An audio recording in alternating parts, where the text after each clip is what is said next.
Hi, my name is Shawn Shaler. That's my friend My Chris name's Chris Ford. Ford. I'm so glad you introduced yourself. Thanks for taking the initiative. Who knew that this week you would have a first on the podcast or something? You know, next time I'll just let you do the intro. We'll shake things up a little bit. Chris, tell us That's tell us what your weird. other name is that people can find you under. AKA the Objective Geek And of YouTube and Twitter non-fame. I always say YouTube and Twitter, but like you're also on Instagram, right? Like I don't know why I leave that one at, but it's I fine. don't do It's anything on Instagram really, and also Twitter. I have like 170 followers on Twitter. I don't think any of them actually watch my YouTube videos. I don't know why they follow. I think they just follow me because I follow them, and we're just into kind of the same stuff. But I don't think any of them are into my avatar stuff for my YouTube videos really. I I get mean, I way get some support. more. Don't I'm not. But yeah. I get way more like if like just sort of random hashtag follows on content, and I do the same for other people. I find like random hashtag following way more gratifying on Instagram, but not like the actual interaction. Like I like the tweets and commentary and things on YouTube. That doesn't feel quite the same or quite right on Twitter. But you know, each has his strengths. I think ours probably lends itself better to Twitter. That's fine. So yeah, I'm Sean Shaler, not of YouTube or Twitter, but this is Avatar: The Last Podcasters. This week we are on Book 3, Fire, Episode 16, The Southern Raiders, and I don't know where else I was going with that. We're on the home stretch. I've said that every week for like the past 10 weeks now. But before we get started, as always, Chris, how was your week? My week is pretty good. Starting a new job, and that's going pretty good. I'm liking it so far. Really haven't done anything because I've been working remotely, and so I've just been trying to keep a little busy. But yeah, it's doing good. Excellent. Since I started a new job, things are getting a little bit more, busy around the house and stuff. I feel like I haven't been as good as doing the homeschooling and stuff. But whatever. My daughter's fine. My daughter could honestly probably go to fourth grade. She's in second now, and I mean, she wouldn't be take her a while to catch up, but she could do it. She's smart, smart girl. Good homeschool teaching. That's probably the biggest cause. I mean, is it at least a little bit fun to like try to work back through some of that stuff with your kid? Yeah, I mean, none of it's hard, honestly. Like I said, it's she hasn't gotten into anything difficult. Yeah, I feel she's like in once you get second into grade. maybe it's like eighth or ninth grade math, where you gotta at least read back into the book and remind yourself, like, what do I do here? I mean, honestly, I do forget how to do long division Because we just because I don't use we don't use it. Yeah, calculators. we use. Yeah. I don't. Let's be honest. I don't even use the calculator. I plug it in Excel. I got Excel ready to go all the time. That is true. Yeah. Calculators. Psh, So, that's calculators are 1990. We're in well, Excel now. because We're in the I might want to 2000s. change the reason why I plug in Excel, which might be your same reason, is that I might want to change one of those numbers quickly, and I can just plug it in. We're Excel people. I love Excel. Excel is the only actual like hard mark. It's not to say that I don't have other skills, but in terms of like a hard marketable skill where I'm like above average, and I would pitch myself and say, "Hey, I can do good things for you." Just with this software that comes standard Yeah. in your computer, is that I could make you a full video at a PowerPoint with no other software, and I can do some sick work in Excel. And those are my pitch right there. That's my whole job pitch. It's not a good one. Don't try that as a job pitch, friends. well, Oh yeah, I definitely put Excel as my top thing. Like they always ask me like, number "Oh, one. how's your Excel skills?" I'm like, "They're great." I try to preface it by saying like, "Oh, when I first started at my first company, they asked me the same question." I said, "Yeah, I was a 7 out of 10. Gave me 1 out of 10." And I went to that company, realized I was a 3, but then started working more, realized now I'm a 9. I actually, this is a little bit of a tangent, but I think you'll appreciate it, and you know what? That's fine. That's the important thing is you'll appreciate it. So I said something. I kind of did the other way around. I don't carry a whole lot of self confidence as it is, and I had used Excel, but I was like, I know there's other things that Excel does that I don't do. So when they asked me at Payless, I was like, I don't know, 3, 4, something like. I know the very very basic stuff. I don't know the stuff that you're wanting me to know to say yes to. And that was right. Like when I got through it, and I felt really good. And so then when I got to this job that I'm at currently, and they asked me, where are you at? I was like, I'm like an 8. Like 8, maybe 9. Like I know VBA. I will Yeah. I will do some VBA hard coding by memory out of my head. And so they're like, all right, I well, can't you do still my memory. right. I know VBA. I still have to Google a lot of it, but I can do some very basic stuff out of there offhand. So I was really proud. I was like, I'm an 8. They're like, all right, well, we're still gonna have you take this test for Word and for Excel. I was like, psh, whatever, that's easy.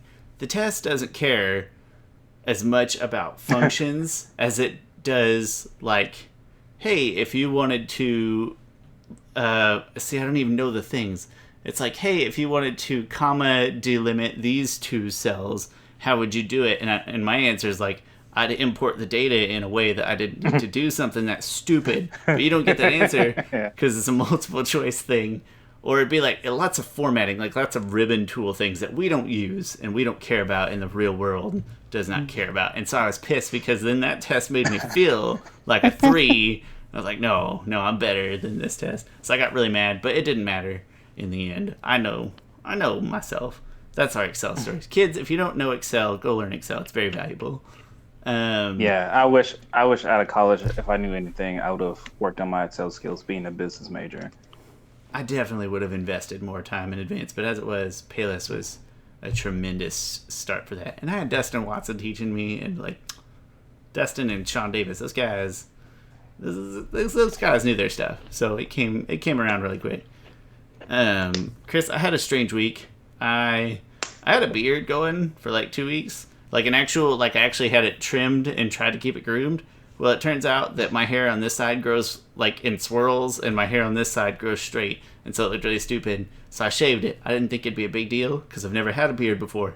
Shaving a beard off is the weirdest feeling in the world. It just looks wrong. As soon as it comes off, I'm like, that's messed up. I'm uglier than I remember being ugly under there. Way uglier. So I was like, I had a beard and then I didn't. I've binge watched like 4 TV shows like in the past 2 weeks. I've gone through most of Kill la Kill, most of Full Metal Alchemist, and during the workday, I watch and listen to a lot of Xena, Warrior Princess, which is fun to do at work because you don't have to pay attention to that show at all, really. No offense, Sam Raimi? I don't know how to say his name. Spider-Man guy. The Spider-Man guy. I did not know he was involved in that show. He is the director of that show, and it came because, like, previously, I believe he had done... Is that House of the Dead, maybe? Or something like that? Like a horror movie or 2 on a really low budget. Yeah, I do think he starts in horror. And then, yeah, because, low budget, like, what can you do with practical effects and all that? It makes sense. And so he came from there, and then he had this real low budget on Xena, and so it looks really bad at first, but then when you sort of understand the budget and things he's working with, you're like, all right, that's pretty cool. Other thing is that I did not know that Xena was Lucy Lawless. I don't remember her real name, but she is on Parks and Rec. She's one of Ron Swanson's wives. I did not know that until his final wife. Great, his final great wife, character in that show. And it just never struck. So that's very exciting, and it's really bad schlock, but it's in a good way and clearly like a labor of love, and so it's been a lot of fun to watch. So that's my whole week, is just binging terrible TV shows and lamenting the direction of my beard, and it sounds really unproductive, and that's because it was. But I do have some good news, and that is our news that we have to talk about right now. It's some Netflix news, and that is that this week it was announced that the entire Avatar: The Last Airbender series is going to be on Netflix starting May, roughly Chris's baby due date. May 15th. Like roughly Chris' baby due date, which I don't remember exactly, but I know it's close.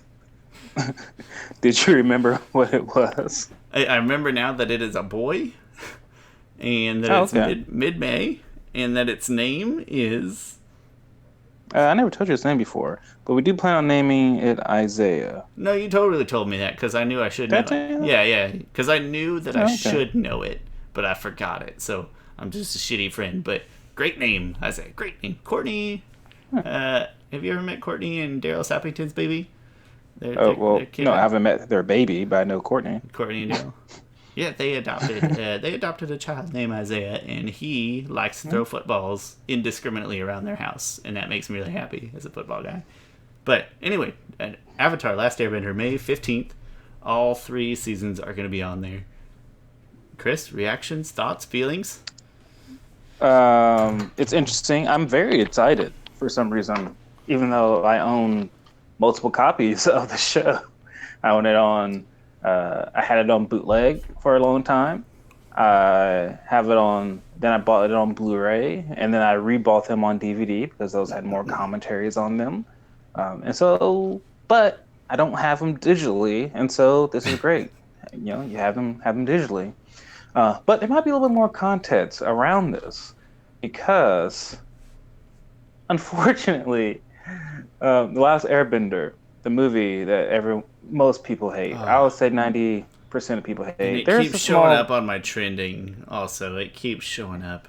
Oh, yeah. So like in movies, it is ranked.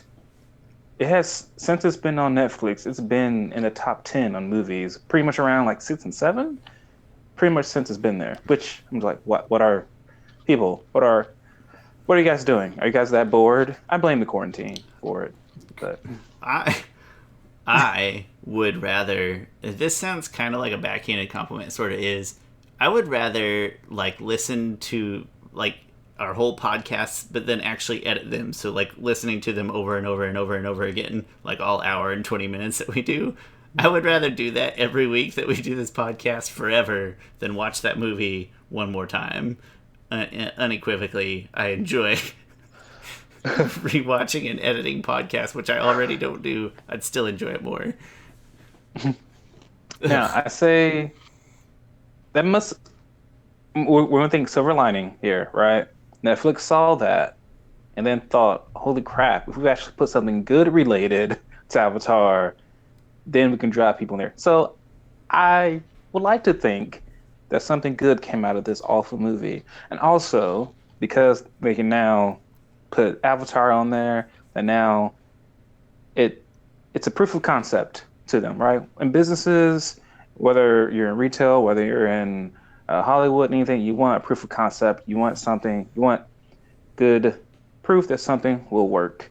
And The Last Airbender ranking high continuously in their top 10 movies and proves that there's a good audience for this. And then once they put the actual show on there, which hopefully that does well, it should do well. I mean, I understand a movie is less commitment, but I think Avatar has so many fans that it's been, everyone's boosting the signals like, hey, now you can go and watch it for free. I think a lot of people are going to be into it. So then I think that is going to even harder that, hey, we should get the ball rolling on the live action adaptation. And when that finally comes around, there'll be a good pent up demand for it because more people have watched the show on Netflix. I would say it's important to look at like the current state of Netflix without, essentially without Disney properties. And so it's a different Netflix today than it was a year ago. But yeah, there's still no reason for that movie to be in the top 10. But it is as good a venue as any to reinvigorate old interest and grab new, like lots of Avatar fans have kids that are Netflix Avatar watching with parents' age. So Yeah. good. Right now, and I don't like bringing up coronavirus too much because it gets kind of tired of it. Kind of people get tired of hearing about it. But it could be some relation there. It could be some effect there. I think And I so. was Yeah. thinking to myself, like, one thing, it would be great. People in quarantine have something to watch now if they haven't watched Avatar before. Um, but the things have changed, and I'm not sure when things are going to go back to when they were, like when hundreds of people could be around for something, right? In order to make a show, hundreds of people have to be on set, right? You got background people, you got camera people, makeup, hair, director, actors, all those things. I don't know when's the next time that's going to be possible. And so in animation, you don't need hundreds of people there. In fact, voice actors, a lot of them have been putting up their own studios at their home, and they can do it there. And they can, you can work with the voice actor director there. And so I do think this isn't related to Avatar, really, well, semi-related to Avatar, but I think more animation could be possibly done in the future because animation is a great medium, um, and it can still be done remotely. People don't need to be all around, which this is the Avatar related part. Maybe that means that the Dragon Prince season 3 gets season 3. I mean season 4. Sorry, season 4 gets maybe gets the green light because it's like, hey, we got these animated shows right now. Animation is the only thing we can do, and so why not do it? I hope so. And like I said, there's just probably so in that regard, good medium for new audiences and old audiences. Also, good timing, all things considered, and then just general positive association. There's not maybe a hard connection between like, hey, they're bringing Avatar the animated series to Netflix, and that means good things for the live action series. Maybe, but it can't be bad at a minimum. No, can't be bad. There's no way it's a bad thing. So, regardless of the rigidness of the connection there. So that's great news, and I see a lot of people excited about it. A lot of places, yeah. a lot of people tagging me, and that's very. I don't know if that's necessarily a great thing, but it at least makes me know that like, hey, they're aware that I really enjoy the show and that I have a podcast, probably. So that's kind of flattering. You have a lot of people tag me. First of all, I want to not first of all, last of all, I want to say on Netflix, on Twitter, how they announced it was using the foamy mouth guy. It's a great gif of the foamy mouth guy to announce it. Yeah, they captured the entire foamy mouth guy library in a 2-second gif. He has 2 scenes. Yeah, that's all he needs. All he needs. It would take a Kiyoshi novel to tell the story of the cabbage guy, and you know it. You know it. Nah, man. I would honestly not read that. Maybe I probably wouldn't either. The Kiyoshi novels, I'm glad it was amazing because I don't love reading, so it's a good thing that book was amazing. And I thought maybe at first that I was being biased, but then after my wife also read it, and you also read it, it's not like you're huge into standard novels either. So after it's like 3 out of 3, I was like, all right, so it actually is amazing. It's not just us. Another side note, so many people have been talking about Avatar. Giancarlo Volpe, who did not direct this episode of talking about, but he directed Ember Island Players. He was just talking about the foamy mouth guy, and he mentioned again how he did the storyboards for it, and I mentioned before how they sent over the storyboards to Korea, and they took it and made him the foamy mouth guy. Another person asked him a question because in the episode Kyoshi Warriors, there's Aang and Katara like talking, and in the background, there's this person just having a conversation with himself, and he's like visibly getting mad, and then he gets sad at one point, and it is the weirdest thing. If you ever notice it, I tweeted it out, and you can see it in the tweet. So it looks like he's just talking to himself, and Giancarlo Volpe said, oh, the director of the episode said he was having an argument with his wife off screen and he lost the argument, but you don't see the wife, so it just looks like he's talking to himself. But yeah, we could animate this wife here, but that's gonna take a few more hours. Like, it's off screen. That's fine. Yeah, check my Twitter. It's an interesting thing. Yeah, I'd say the same thing. It's fine. But I don't know. Any final thoughts on Avatar? Don't watch the movie. Just go skip to the show. Go ahead and watch the movie. Do it once and get it out of your system. I mean, I'm glad I watched it just to do it and be done with it, sort of. Yeah, I don't think I'll ever watch it again. I think I'm good. That last time was the last time I ever needed to watch it. I think I've seen it 4 times, which is 3.5 times too many. That's fair. And we weren't even as harsh on it as other people, so we're trying really hard to be nice. I did, so you know that I'm not the hugest, this is only tangentially related, I'm not the hugest Jesse Eisenberg fan at all. Just in movies, in life, I have no idea what he's like in real life. Maybe he's a great person, I have no idea. But today we did a Netflix watch party of The Social Network, and I am glad to have spent that time with my friends, but I had at no point any enjoyment from watching that movie whatsoever. It was just 2 hours of like, hey, Jesse Eisenberg, can you pretend to be pretentious and feel like you're smarter and know more than other people? And he's probably like, done. And then that's the whole movie. And then it just wraps up and ends in a really weird way. It was terrible. I hope I never... I like Jesse Eisenberg. I like him enough. I feel like I don't love him. Just like him enough.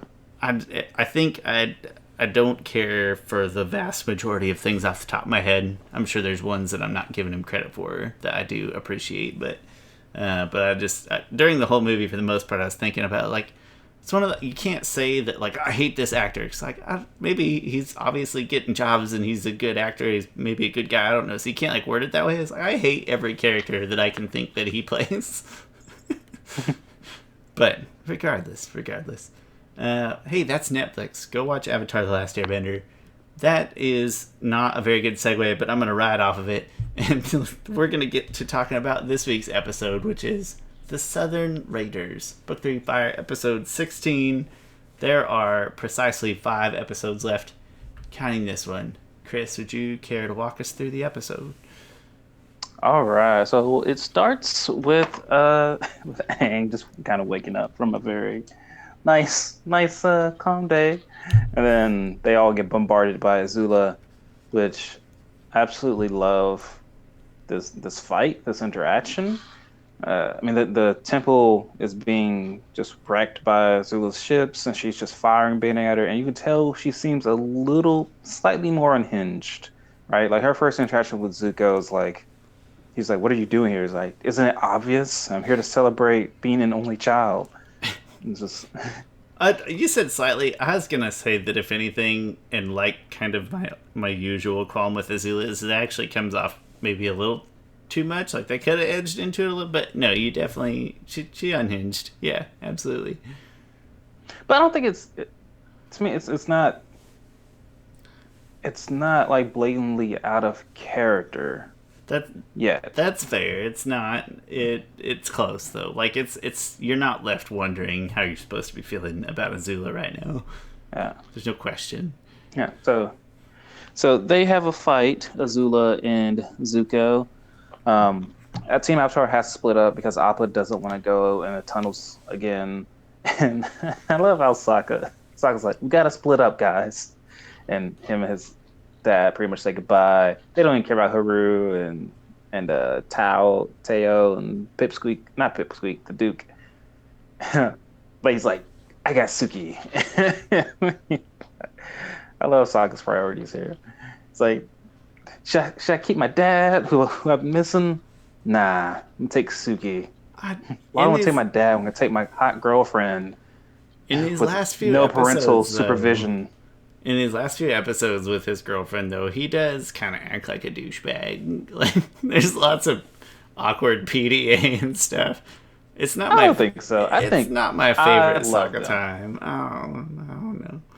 I don't want to feel feelings in this show. No, there's a lot of moments that whether it could be good or bad, but there are a lot of moments toward the end here where he's like kind of touchy feely, little PDA going on. Yeah. I mean, hey, it's his first girlfriend that didn't turn into the moon. I think you're going to want to spend some quality time with her. Especially before they all go on a suicide mission. Fine. I get it. Whatever. If you're into that sort of thing. So as the temple is falling down, Katara almost gets hit with like bowling rocks, and Zuko saves her, and she's not appreciative of it at all. And that informs kind of Katara's viewpoint. She's still not forgiving Zuko of everything. So Team Avatar split up. Oh, I had to mention Zuko. I love Zuko and Azula's fight here. I think it's a great precursor to their Agni Kai, because Azula, like we mentioned before, she's still a little bit more unhinged. But this is probably their one fight that seems to be the most even that they are. And I mean, it's displayed that way, right? They both kind of do that hit at each other, and they both go flying off.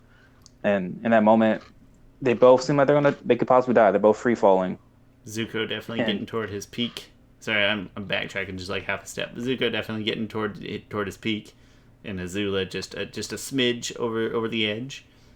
Yeah. And gosh, so I love the moment. They're both free falling. Katara catches Zuko, which is interesting. If you never mind, doesn't matter. I was about to say more Zutara slander again, but she catches Zuko the same way she caught Aang, when he went against the Gabushka man, but she hugs Aang. Here, she just catches him like just Just throws him over the side. yeah, throws. But I love this moment from Zuko, voiced by Dante Bosco. Right, Azula's still falling to his death, which is to me this just epitomizes those two. Right, like Zuko falls to his death, he gets caught by his friends, his team. Azula falls to her death. All she has is herself. And I love when Zuko's just like, she's not going to make it. And then she takes her pin out of her hair, and then she makes it, and says, of course she makes it. Like, that's just, he's still concerned about her, but also he's like, of course she makes it. Like, what do you concerned do? until she makes it, and it's like, you know what? Yeah.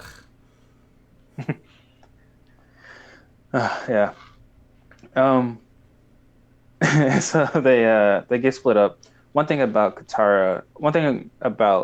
Hakoda being split from them again is Katara really does not want to be split from her father again, because she's like, the Fire Nation is not going to split us up again, and that prefaces pretty much this whole episode is all about the Fire Nation hate that she has for the Fire Nation and splitting up her family. So I think great job storytelling wise there, just to really hit home the mindset of Katara right now. But all right, so then they escape Azula's wrath and they're camping. I love this moment. This episode has some great funny moments in the first like third of it, and then after that it's just all seriousness. But they're back in camp, and Aang is like, "Great, camping again, just like old times." And Zuko's like, "If you really want to be like old times, I can chase you around a bit and try to capture you." Everyone laughs.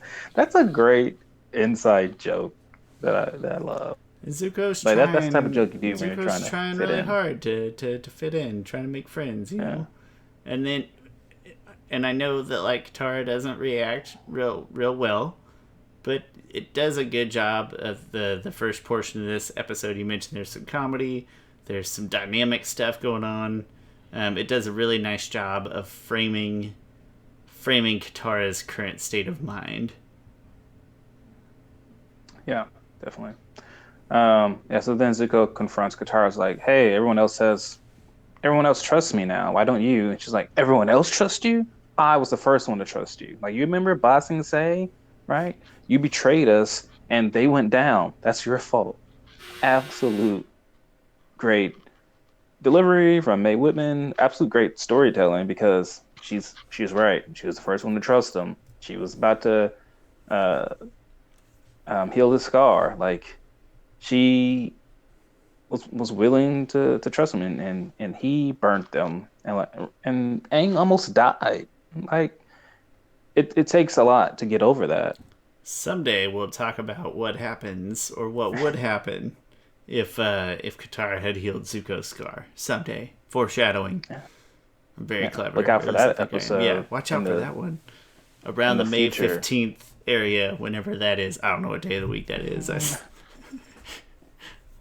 I feel like I should know. I don't. You got bigger things, right? Bigger things to worry about when the time actually comes. But, yeah, that's. It almost feels like a spoiled, but again, it's all just framing device. But it feels like a real spoiled sport move. Like, everybody else is having a good time. You just want everybody to get along. You kind of had Zuko have even sort of this touching moment when he's watching Azula survive and feeling like part of the team and fam. So it does feel like Katara is just being a spoiled sport, but they're just trying to wrap up really concisely, like, hey, just because everybody else is buying your crap, I'm not there yet. I haven't had my Zuko one-off episode adventure yet. Yeah, and I think she does mention that the Fire Nation took everything from her, including her mother. I know she holds her necklace at one point, which leads Zuko to wanting to get some advice from Sokka. And I can't help but laugh at this moment. He opens the door to Sokka's camp. Sokka turns around and is just like, "Hello," and then just whoop, because like there's candles lit, everything. He's like laid out in a very it's really sensual. It's really way. weird. Oh wait, no, Zuko first bumps into Suki and he's like, "Do you need to talk to Sokka too?" And she's like, "Nope, I don't." She tiptoes away. That's a great setup for the joke, which I messed it up by doing the punchline first. But It's funnier when uh, Iroh tells it. yeah. But then Sokka pretty much fills in Zuko on their backstory on how their mother was killed. I love seeing this backstory because it affects Sokka and affects Katara in different ways, mostly because of where they were at that moment. Sokka wasn't there when Yan Ra confronted their mother, and so I think it affects these two characters differently.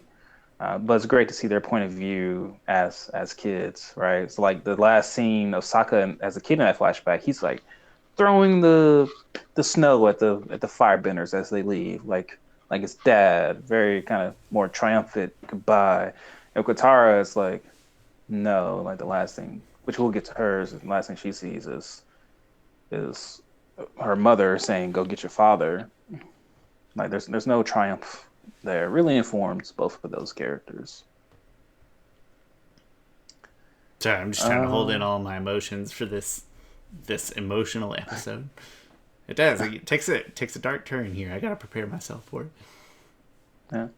Um, so then Zuko he figures out that it was the Southern Raiders who attacked them, and he knows exactly where they're located. So he tells Katara like, "Hey, I know who killed your mother. You can go find them." And man, there's some great story work done here because Katara then Katara goes straight to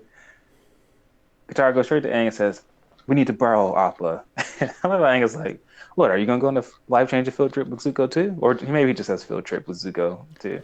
I thought he said And something else. I thought you were onto it there. Maybe not. I don't know. hey, you could be right. I could play it real quick and see. Not It that it feels matters life necessarily, altering, that's for sure. but oh well. Um, but and it's like yeah, and then they pretty much talk about how she's gonna go find her mother's killer, and Aang is. I love Aang in this moment. Um, he's like, you don't need to do this. Like, well, he's not. He doesn't say you don't need to do this. He says more of things like you don't want to do this because vengeance is not good. It's not for the soul. She's like, fine, I knew you wouldn't understand. Um, and then later on, she tries to sneak away, and then Father Angus, she's like, sorry. Aang pretty much just says like, I forgive you for trying to take Appa. See, does that give you any Give ideas? you any ideas? How Yeah. could Katara? It pisses me off that Katara is like, you wouldn't understand. Like, Aang's whole family was killed. What is wrong with you, you jackass? Yeah, this is Kat- the thing. One of the things that kind of infuriates me about like Korra haters, right, is that they're like, "Gosh, Korra gets on my nerves all the time." Like things she says, I'm like, "Have you witnessed the things Katara has said? Like they've been way more hurtful than anything Korra has ever done, probably. Like when she says the tough, too bad she's blind. She can't see the night sky or other times. And here is the absolute worst thing she's ever said. First of all, Angus like, how do you think I felt when air nomads were wiped out? And then which is, you know, Just all his of them. whole Not population, all of not them this one killed. person where I still had Um, grand and dad to at least be available, but like no, my entire civilization was wiped out. yeah. But no, I can't possibly empathize with you when you're in a bad mood, Katara, you jerk. What a snot. She's just wrapping up too many feelings all at once. Oh gosh. I just got to She the point where Katara just tells Zuko, "You're pathetic. You look pathetic," or something like that. Anyway, and then Sokka says, "Katara, she was my mom too." And this is the most hurtful thing I've ever heard anyone say in the show ever. It's like, "Well, you didn't love her like I did." Like, holy crap, Katara! Like, and you can hear it in Sokka's voice afterwards. He says like, "Katara." Like it's it's really disheartening, right? And Sokka, I think, is also hurt by it. Later on, they're trying to get away. Aang says something wise, like the monks used to say that vengeance is like a two-headed viper. When you're stinging your your opponent, another viper head is stinging you as well. And Zuko's like, well, that's whatever, Mr. Goody Two Shoes. Like, this isn't airbending preschool or something like that. But the thing I love about the air nomads, though, is that they have a lot of teachings, whether I love how Aang always brings them up. I wouldn't say always, but I've no other, I think, bending principle really talks about their philosophies as much as air nomads do. Like, you've seen it all throughout the show. That's one point where Aang says, like, hope. The air nomads do say that hope is an illusion, right? Hope is just something you tell yourself. He's come to a different, I think he's come to a different conclusion than this, which I think begs the whole question: is Aang even a good air nomad? Which I know many people might be like, "You're crazy. Why would he not be a good air nomad?" I mean, he Or could the be a good evidence. person and not be a perfect air nomad. Yeah, Like, which I would argue he's not a good air nomad. One thing, he got married. Um, he Chris, he he's trying to wasn't necessarily that. repopulate the air nomads. Cut the man some slack. Here, come Well, on. if he really wanted to be good at that, he would have just been a complete nomad and walked the world and planted his seed all across the place. But He is an air sailor now. He's just gonna go from port to port. yeah. Um, oh, I forgot a point. Oh, anyway, I just love Air Nomad's philosophy. Really, really enjoy it. I think it really adds a great dimension to the whole universe, really, because we don't really hear it from other bending principles. Um, when they leave, I love how Sokka and Aang is kind of left there, and Sokka's like, you know what? You're being really, really wise. Sometimes it's annoying. Well, he says, you're being like really wise for a kid and understanding. Sometimes it's annoying, but right now I'm just impressed. And Aang just says, thank you, Sokka. Like he says it like in a disgruntled kind of way. And then he just says like, hey, can I borrow Momo next week? Why? I don't know. Oh, just love it. But yeah, so Sokka just like that's that part. That's Sokka got to break through some of the tension in this episode. He yes, rebounds from yeah. that negative Katara comment real quick in That classic. is the last funny part in the episode. After that, things just go more dark. Yeah, I mean, Um, there's still humor in what's his name living at this mom, but in terms of like intentional haha comedy, yeah, that's it. It gets all dark here. yeah, yeah. So, Katara. This part is kind of easy to sum up. Katara and Zuko go visit one place, and she waterbends a guy who might she bloodbends a guy who thinks she might be Yan Ra. And I love Zuko's expression Oh on yeah, here because he's he's kind of like, impressed. yeah. Well, I think he's impressed and slightly scared, Yeah, or yeah. like if I fall Um, asleep and she still hates me, like she'll just twist me into a yeah. pretzel. Like it's almost like you mean to tell me that threat that she gave me 2 episodes ago was a literal threat, and she can kill me pretty much once a month at will She, if she wants to, without a second thought. you close your eyes, she will tie your feet behind your head. Like you be careful, Yeah. Zuko. She'll end these Zutara rumors once and for all. Um, and then after that, Katara has her own flashback, which is like I said, it informs that character. So we find out that Katara's mother is um, died protecting Katara, which she knows that, which that informs the character even more. There's an interesting fan theory by Avatar Critic of like why Yan Ra didn't take her as prisoner and why he just killed her. It's I could I could subscribe to this fan theory because it's like, oh well, their last prisoner was Hama and she killed prisoners and she escaped. Although wait a minute, now that I think about it, they wouldn't know that she bloodbended necessarily. I mean, I guess they would. I don't know if they would necessarily. I would say they could, but it would not be. I There's mean, there's would that enough guy even really ambiguity there that I remember? She think you only can. bloodbended like she bloodbended one person, probably killed them honestly.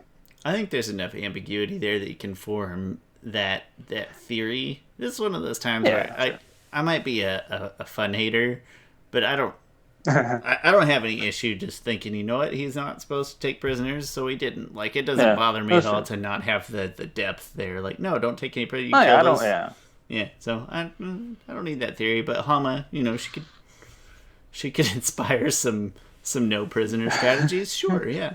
Like, hey, you keep them in yeah, cages, they get pissed. Bad stuff happens. yeah. There's a great scene where Katara like water bends like all this whole freaking ship and water bends all these people off of it. Just really shows her strength. Um, but yeah. So eventually they find out where Yan Ra is. He's retired and he's living off of this little town, I guess. And I love how they're just following him around. He's kind of very all day about it. I love the moment where he's like, yeah, there's somebody's behind me. He fire bends behind him. He's like, you're gonna have to do something. I don't know if you want to sneak up on me. And he burns the bush, and he's like, and Azula comes out. He's like, we weren't behind the bush. And then Katara confronts him in a really really great moment. Right, it's raining. Um, Katara's like, do you remember me? Like, do you remember my face? And then he's just like, the girl. And then I forgot exactly what line. Oh, I killed. He pretty much says like, I killed your mother, the last waterbender. And he's like, she wasn't the last waterbender. And then who? It was me. Like, I think the writing there is okay. I don't necessarily think he will be that concerned about who Yeah. was the last waterbender, but it's a good moment of like the it's me moment, and she water bends, she stops all the rain, and she turns it into freaking icicles, stab spears that can easily just eat this guy away like freaking just toothpicks through a sponge. I think it's more effective than the bloodbending here too, right? You bloodbend here, you kind of give away the like he didn't. I don't know. It's not going to send the same message, but like you take the rain and turn it into a deadly weapon because you're the last waterbender. It's got like a nice touch to it, Yeah, especially because he's a farmer. Rain, good. Not anymore. No. yeah. Oh yeah, and it I just like shows the how this. humble. I like the humble lifestyle that this guy leads. Like being a criminal warlord for an evil, successful nation doesn't pay kids. Yeah, that's an interesting, Doesn't very pay. interesting thought. Like he was pretty high up. He Had must have been. He was had no kids. Kids are Southern. expensive. And had no wife that we know of. You know, like he should have a good savings stash put aside. But no, he's working clearly well into his 60s or 70s there, trying to care for I'm mom. not. Well, I'm not. Well, I'm gonna give I'm him pretty sure '60s. it's not by his decision, right? He looks like he's living a lonely life, right? He looks like he's not happy where he's at. I'm really curious, like what happened that he fell from grace of the Fire Nation. Maybe when they Um, found out Katara was like alive and there's a waterbender out there, and then Ozai's like, you gotta fire that guy and strip his pension. I mean, Like he doesn't get any of the pension.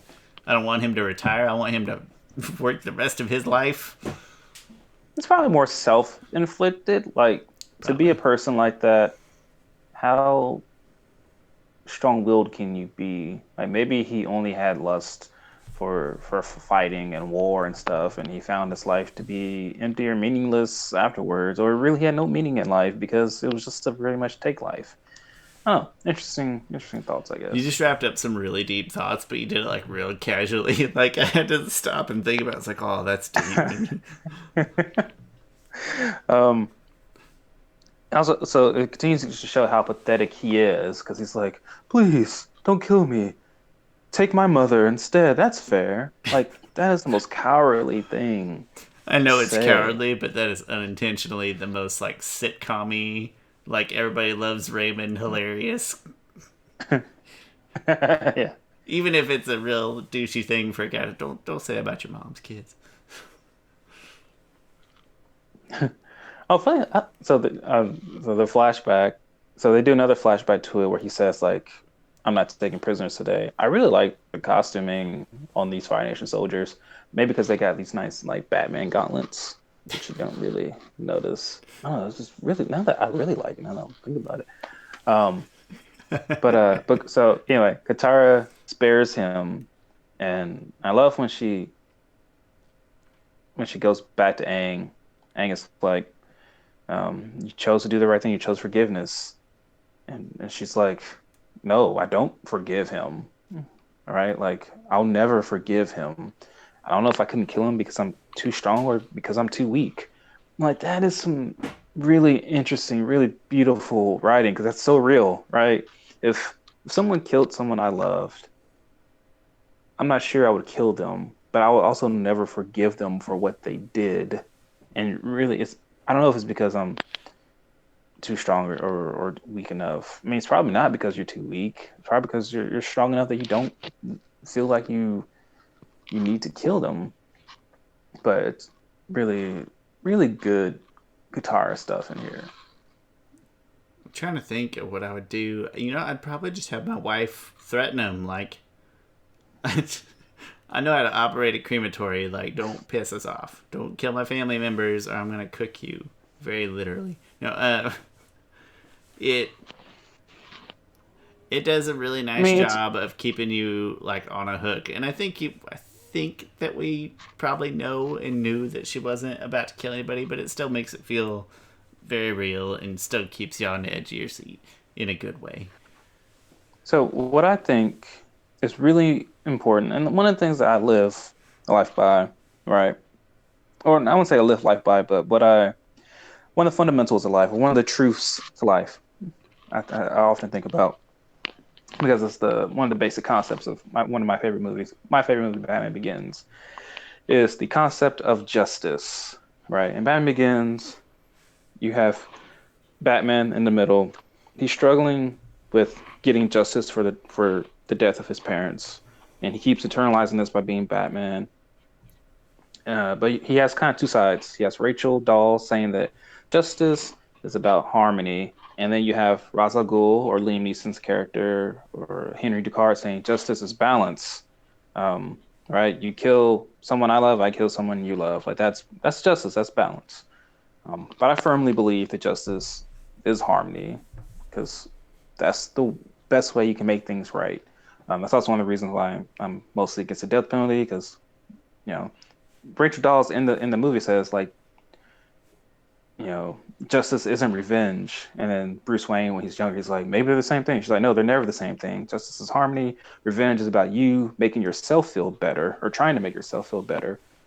And Katara in this moment she did not go after vengeance, right? Because that would just make herself feel better. She still feels confused after this, but she did go for harmony. In this case, the harmony is forgiving Zuko, and that's probably the most justice that could come from this situation. Even though Yon Ron didn't get what he deserved, the one of the best outcomes is that Katara feels more whole. She feels more complete. She has discovered something about herself that she's able to forgive Zuko. So there's harmony there.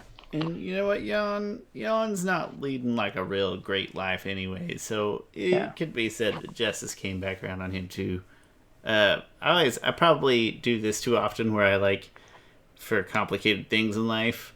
If I'm trying to form an opinion or feelings, like I take a smaller opinion and then I project it into a bigger opinion.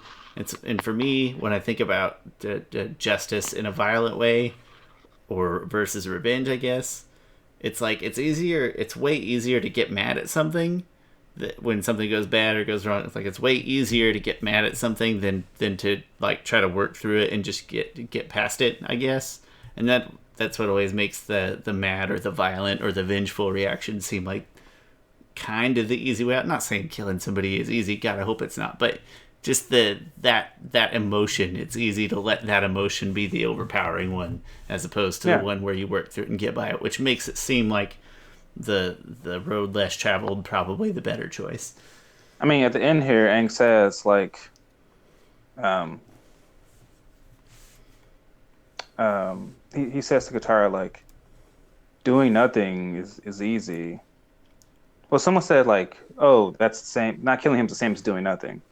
Or I'm sorry, I might be butchering this. Anyway, he says doing nothing is easy, but forgiveness is hard. Um, yeah, he says something like that.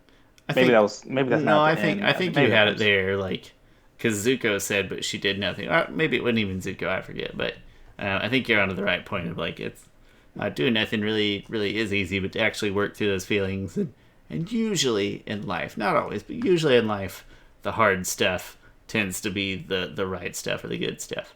Usually. Yeah.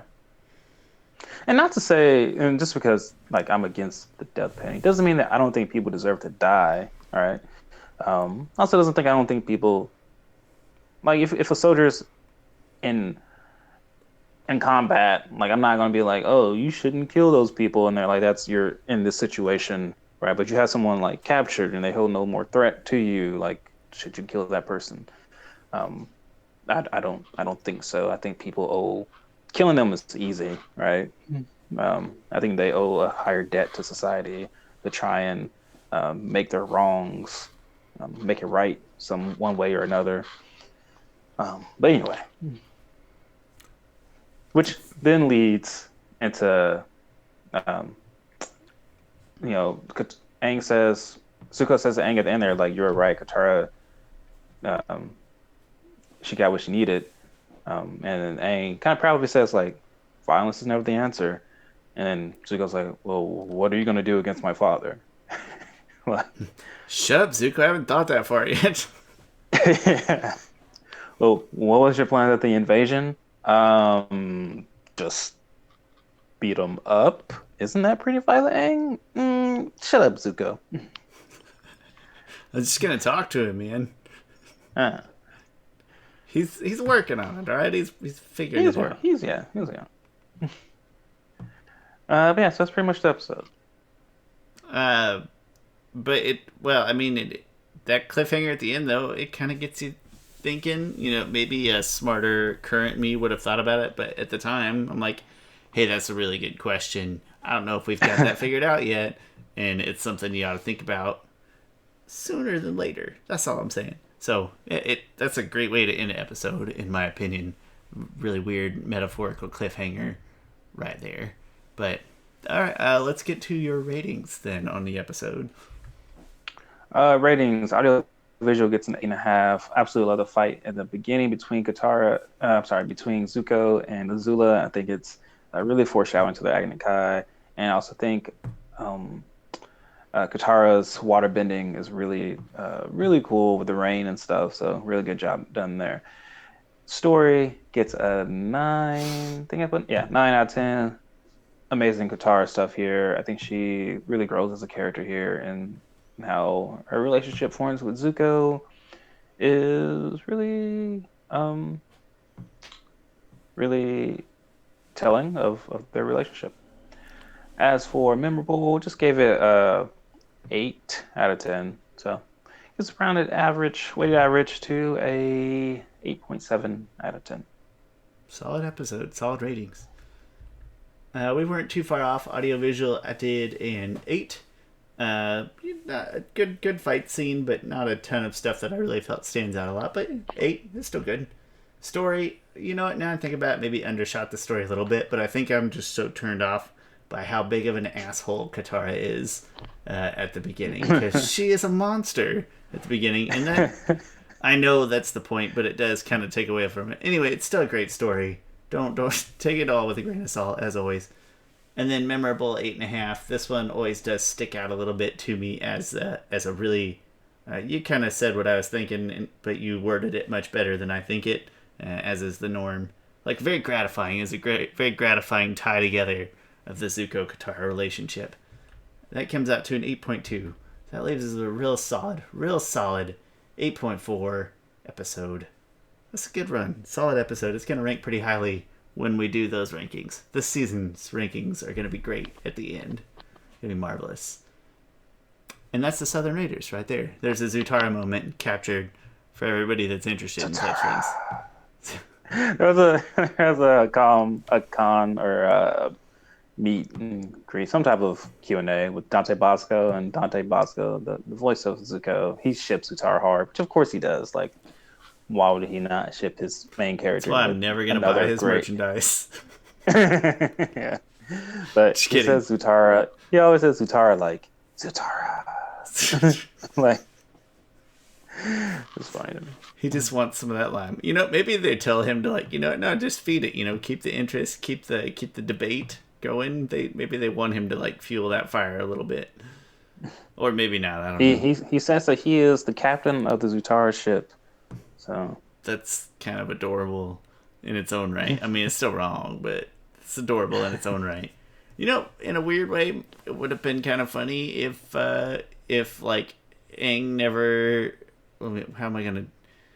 If Aang and Zuko neither one ended up with Katara, and she just grew up alone and was just happy to be single for her whole life, and they were both just left disappointed. It'd be like a weird different take. I don't know where I'm going with that.